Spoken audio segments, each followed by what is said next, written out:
Hello Guardians, it is Ebontis, and Xur is here for August 5th this weekend for the next 3 days. He is in EDZ right on the Winding Cove up on the cliff, so let's talk about his offerings.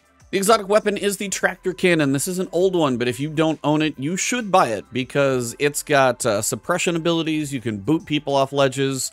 You can actually make them take more damage because you basically weaken them with them. All in all, if you do not own tractor cannon, make sure you buy it. All right, for the hunters, you guys have a role you probably should pick up. Most people enjoy hand cannons for a variety of reasons.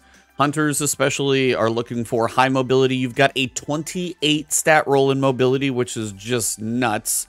And then still, you've got a nice boost in discipline and strength. Hunters, you have to buy this because, for one, it looks like it's coming with a hand cannon holster of 0. Well, don't know if you can switch that, but it's free for a change. This is your hand cannon exotic, without a question. Boosting damage, boosting reload speed, basically faster ready and stow speed.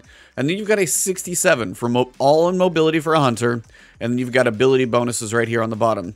Resilience recovery, you can make that up in other slots or mods or something else. But seriously, hunters, do not miss this exotic. Please buy it. It's a very good roll. Very good for hand cannon users as well. Titans, we do have a exotic for weapon type. This is going to be submachine guns. Unfortunately, you have a 58 stat roll with 3 in resilience. So unless you just never have had this before and you want to see how it works, you can probably skip this one this week. Every class should own their respective Aeon pair of gauntlets.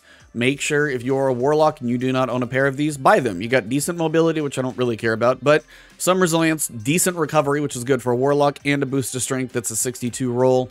Not bad. If you don't own a pair of Aeon souls for your Warlock, buy them, save them in your vault. All right, for the 2 exotic rolls, we've got a Hawkmoon with Hipfire Grip. I can't imagine a lot of people are going to want that one. You do have a Dead Man's Tail with VORPAL, though.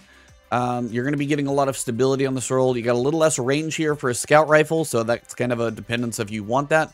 But a VORPAL stable Dead Man's Tail could be one that you're looking for. I don't think it is the God roll, but VORPAL, I think last week's was probably better. For your weapons, you're going to have some preference on some of this stuff. You've got a Field Prep Rampage Auto Rifle. I don't care about Field Prep anymore personally because the ammo reserves don't help primaries, and I'm not one who's going to be crouching to reload or sliding around corners. That's just not my forte. Killing Wind and Adagio theoretically could be a good thing if you're going for, you know, some after defeating a target, it fires slower, hits a little harder as a 180. It could have some benefits. Alloy mag, it's okay. But this is another one of those funky ones. Like, this is on 2 weapons. You've got Tier 1 Impact as a Masterwork, and Impact does not work on a hand cannon. It doesn't change anything. People have tested that. It doesn't hit harder. So that one's kind of not great just because the Masterwork's broken. Feeding Frenzy and Eye of the Storm, Feeding Frenzy and Disruption Break, I don't think either of these are great. Tireless Blade and Surrounded, again, nothing too fantastic. Full Auto is eventually probably going to be a permanent thing.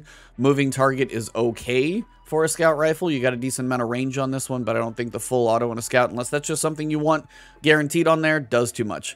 This hand cannon, though, is one that if you look at it, it could change. I've seen Moving Target here, Feeding Frenzy, Slide Shot was here, and then also not here. But you do have Ricochet rounds, you've got Small Bore, and again, you've got the Impact. If this was like a Range Masterwork with some of these perks, you could be looking good. But the Impact Masterwork on this one, while you could have... So there you go. See, that's the other option. You could have Eye of the Storm on it. Slide Shot, Moving Target, range and stability. It's got some really good perks on a 180, especially right now. The Impact Masterwork, unfortunately, is not doing you any good at all, so I feel like you kind of can take or leave that if you want it to be good or not. But yeah, the legendary weapons, nothing too exciting in here. If you want a 180 that's got some, you know, changing perks or something on it, see if you get lucky and see if you like it. All right, for Titan, you've got a couple okay rolls. I'm still enjoying more of what you can build with Solstice right now because you can really pick what you want. Because I was a Titan, personally, I want higher resilience. This one is not bad for a 63, though. A little higher mobility than I would prefer. If it was resilience and recovery favored, that'd be good. Discipline, intellect, not bad, though. Not a bad 63 if you're, like, starting out and need something decent. Same thing here, a little higher recovery, a little less resilience than I would like, but overall, a discipline, intellect build, not a terrible set of perks there. 62, very low in resilience. Again, the mobility I could care less, so not my favorite one here. And then you've got a 59, you can skip that one. Warlock, again, you've got some okay options. You've got a very high resilience, but very low recovery, so depending on what stats you're trying to spike in, this might be okay for you. You've got a 60, which again, decent use of resilience, recovery, discipline, but again, it's only a total of 60. The 64 here is just more mobility than I would prefer for most PvE settings. Again, that's a preference. 64 is not a bad roll, though, generally. But again, I think it's still wasted a decent chunk of mobility. 61 over here without resilience or recovery, especially in a PvE setting. I can't recommend that one. For the hunters, you've got a couple interesting prospects. You've got a 63, but you are lacking in mobility. So if you want to get your mobility from other slots, a 63 kind of helping basically every other stat. It's not very spiky, but well-rounded. 59, while there's high mobility, I can't really ever recommend a 59. 62 with high resilience if you're looking for that spike, but unfortunately lacking mobility for 100 hertz. Here you've got mobility and recovery, definitely a PvP roll here if you're looking for one of those.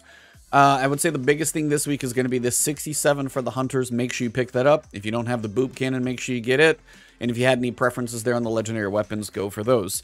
If you didn't catch the Last Word podcast, we had a great guest last night. We had Stady Time, absolutely hilarious show, so please check out that video. If you enjoyed this one, though, please drop a like below, leave a comment, even if it's just to say hello. If you want to find me on Twitter or Twitch, it's Ebontis right here on YouTube. Hit that subscribe button, hit the alert bell. If you guys are YouTube members or Patreon subs, thank you for that extra support. Have a great one. I'll see you soon.